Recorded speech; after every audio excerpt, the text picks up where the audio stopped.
Hello बच्चों, आइए प्रश्न को पढ़ते हैं और समझते हैं। आकृति में एक पंचभुज A B C D E हमें दिया गया है। बी से होकर ए सी के समांतर खींची गई रेखा बढ़ाई गई डी सी को एफ पर मिलती है। देखिए जरा, A B C D E एक पंचभुज है। डी सी को बढ़ाने पर एफ तक आपके पास यह डीसी को एफ में मिलती है। बी से होकर एसी के समांतर खींची गई रेखा। अब बी और एफ को यहाँ पर मिला दिया गया है क्योंकि इसके समांतर है, एसी के समांतर है।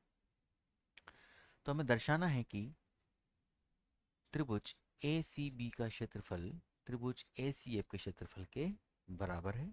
साथ ही चतुर्भुज ए ई डी एफ का क्षेत्रफल चतुर्भुज पंचभुज A B C D E के बराबर है। देखिए, इस प्रश्न को हल करने के लिए हम किस अवधारणा का उपयोग यहाँ पर करने वाले हैं।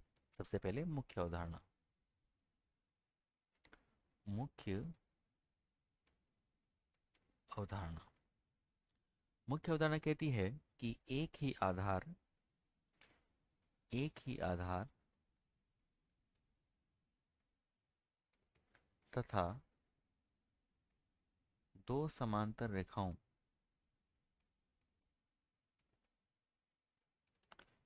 के मध्य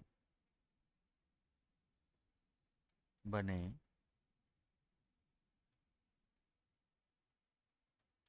त्रिभुजों के क्षेत्रफल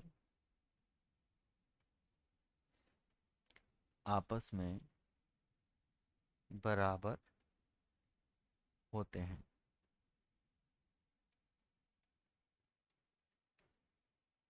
ठीक। अब देखिए, यहाँ पर हम लेंगे त्रिभुज ए सी बी तथा त्रिभुज ए सी एफ को। त्रिभुज ए सी बी तथा त्रिभुज ए सी एफ को हमें बताया गया है यहाँ पर कि ए सी के समांतर रेखा बी एफ यहाँ पर खींची गई है। अर्थात ए सी आधार पर दो त्रिभुज आपके पास कौन कौन से हुए? एक तो ए सी बी और ए सी एफ। तो हम लिखेंगे यहाँ पर प्रश्न के हल में, प्रश्न का हल देखें। त्रिभुज ए सी बी तथा त्रिभुज ए सी एफ में त्रिभुज ए सी बी का क्षेत्रफल त्रिभुज ए सी एफ के क्षेत्रफल के बराबर है। समीकरण नंबर एक, किस आधार पर? एक ही आधार पर बने होने के कारण एक आधार और समांतर रेखाओं के मध्य, समांतर रेखाओं के मध्य, यह हमारा पहला कथन यहाँ पर सिद्ध हो जाता है। अब देखिए, दूसरे कथन के लिए हम क्या करेंगे। यहाँ पर हमें एक पंचभुज और एक चतुर्भुज को बराबर क्षेत्रफल में सिद्ध करना है।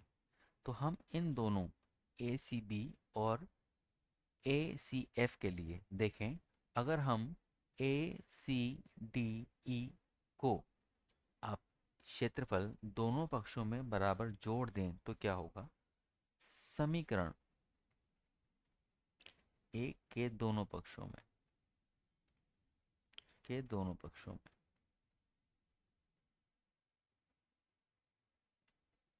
चतुर्भुज ए सी डी ई जोड़ने पर क्या मिलेगा? त्रिभुज ए सी बी धन चतुर्भुज ए सी डी ई बराबर त्रिभुज ए सी एफ धन चतुर्भुज ए सी डी ई। अब देखिए, जब ए सी बी में जब ए सी बी में हम ए सी डी ई जोड़ेंगे तो यह एक पंचभुज का निर्माण करेगा। अर्थात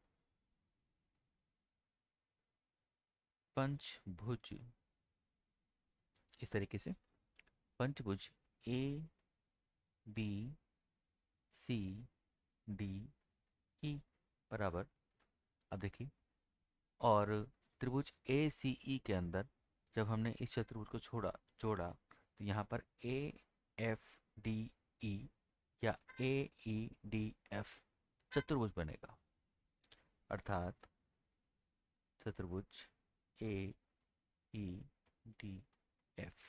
समीकरण नंबर 2।